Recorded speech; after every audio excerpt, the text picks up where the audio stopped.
U.S. President Donald Trump's attacks on Federal Reserve Chair Jerome Powell has raised concern from the financial sector, with J.P. Morgan CEO Jamie Dimon expressing worry about the risk to the central bank's independence as an increase in the interest rate and inflation. As the world's largest economy, consequences for the world's developing economies would not be far behind. Independent political economist and researcher and writer Dr. Dale McKinley joins us now for more. Dr. McKinley, good evening. Thank you so much for your time. Really do appreciate it. Why is it important for monetary policy instruments to be insulated from political influence? Yeah, good evening, Oliver. Thanks for having me. Look, I mean, the general rule here is that when politicians start calling the shots when it comes to monetary policy, they're doing so for political reasons, not necessarily for what's in the interests of the constituents or the population or the people. So the history is not a particularly good one because generally speaking, it oftentimes goes with elections or when a president or a politician is low in the polls and wants to ease up the monetary policy. In other words, so people will spend more and they'll get a boost in the economy. So the independence of the reserve banks, in our case, the South African Reserve Bank, has been a very hotly debated topic in that regard. But I don't think necessarily the conventional wisdom always holds all the time, because independence is a relative concept.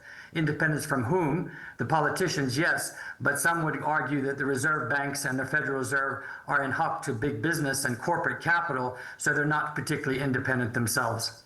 Yeah, let's talk about the U.S. as a market and its inflationary impact on the rest of the world. Why does the rest of the world feel the cold when the Americans' inflationary market and monetary policy instruments sneeze? Well, the first reason is because the United States has pretty much China and the U.S. go back and forth, the largest economy in the world.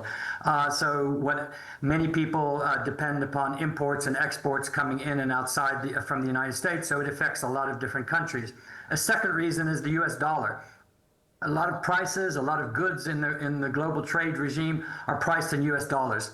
So what happens to the U.S. currency obviously has a huge impact there. The third reason is that the U.S. has a massive amounts of debt, and many foreign investors hold a lot of that debt. So what happens in terms of the U.S. economy also would impact upon foreign investment in the U.S. economy, but also would impact on the decisions that are taken in regards to trade. So that would be those would be some of the key reasons. Yeah. Are there things that other countries and other markets, particularly markets that depend on, that are large export partners with the U.S., can do to insulate their monetary policy institutions, like their Federal Reserve banks, from the U.S. inflationary impact? Do you hold on to more gold and dollars during a time like this to hope to ride it out, or are there other things that you could potentially do at a time like this? Yeah, well, what we've seen, Oliver, is we've seen a lot. Gold has gone through record levels, over $4,000 an ounce. I mean, we've seen that kind of, hedging.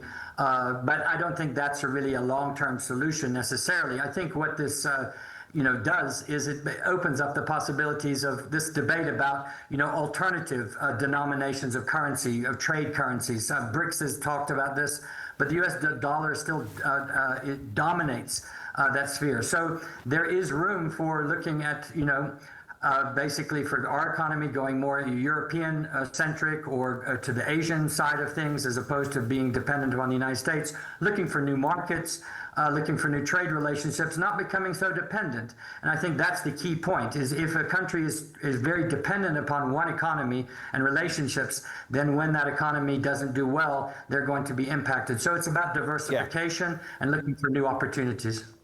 Are we learning anything about the American political economy and the vulnerability of its institutions under the Trump administration, and of course, the global ripple effect that it has? Sorry, I didn't catch that question. Are we learning anything about the American political economy and the vulnerability of its institutions under Donald Trump and the global ripple effect that it might have?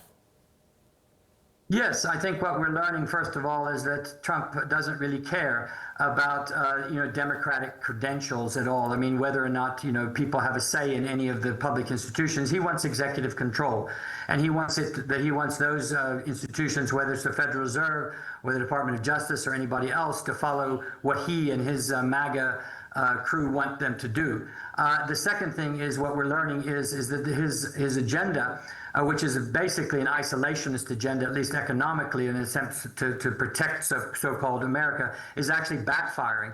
And the institutions themselves are not as strong and resilient as we thought they might be to this kind of political pressure. I think many people assumed that American democracy was fairly resilient and fairly strong. And what Donald Trump has shown by these is that it's actually quite weak and quite vulnerable and is open to political manipulation. Yeah, a rules-based economy is one that the rest of the world seemingly wants to agree to and adhere to. This is why we have Bretton Woods institutions that closely control the levers of the economy, and particularly the World Trade Organization as an institution, for instance, in ensuring a fair play globally.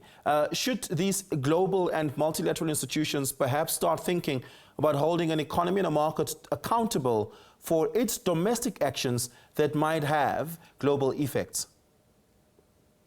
Sure, I think that debate has been quite a long-running one. The problem is, of course, is that who contributes the money to run these international financial institutions? And the United States has been the dominant power, predominantly with the Europeans, and that's why they have the largest say, oftentimes on the boards and the decisions, whether that's the IMF, the World Bank, the WTO, or whatever. So it's about democratization. Our president has been calling for this multilateralism, bigger voices, more people at the table.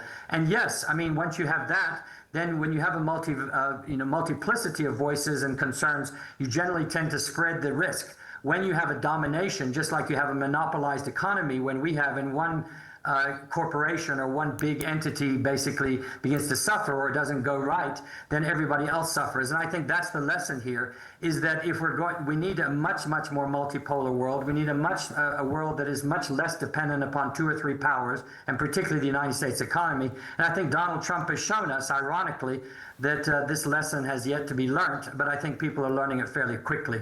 Yeah, we're going to have to leave it there. Dr. Dale McKinley, thank you so much for your time. Really do appreciate your insights at this moment. That is political economist Dr. Dale McKinley.